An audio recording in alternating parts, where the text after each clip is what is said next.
Okay, so welcome to the life of Wilson Bentley, the snowflake man. So here's our first slide, and we'll just go ahead and dive right into our lesson. So he lived from 1865 to 1931. So he was born during the Victorian era in Europe and the United States, a very famous time period, which is intensely studied, especially the clothing of the Victorian people. Victorian age people really go crazy over the clothing back then.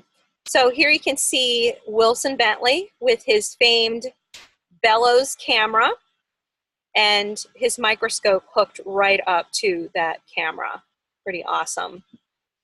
So we'll talk about the life of Wilson Bentley first of all here. So he was born in a place called Jericho, Vermont. So, which is kind of interesting, Jericho.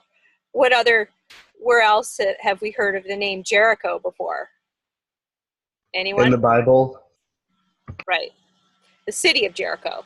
So a lot of our towns in the United States are named after cities and towns over, in Israel, for example. So he was one of the first known snowflake photographers, and he actually perfected snow crystal capture and photography. So what he would do is he would catch unmelted flakes on frozen black velvet. And it was very important that the surface that he captured his snowflakes were as cold as the outdoors. And he made his first successful capture of a snow crystal and photograph of it when he was 19 years old. So he had been studying snow crystals since he was a teenager. So it's not too early to start for you guys if you want to get into snowflake science. It's a very specific science. And what branch of science would snowflake study be under? When would a scientist usually study snowflakes? What particular branch?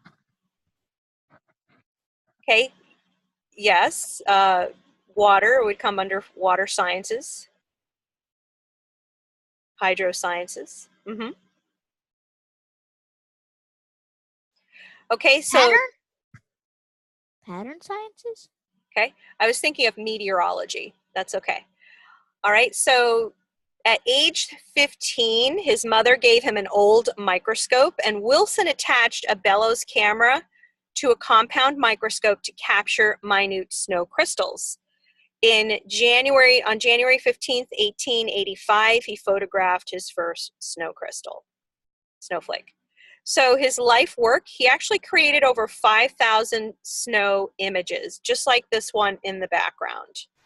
And for those of you who joined me with previous classes on the snowflake geometry series, we've seen these images before, the black and white ones.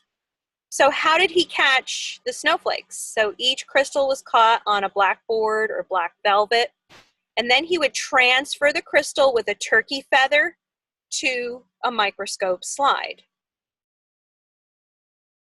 So his accomplishments.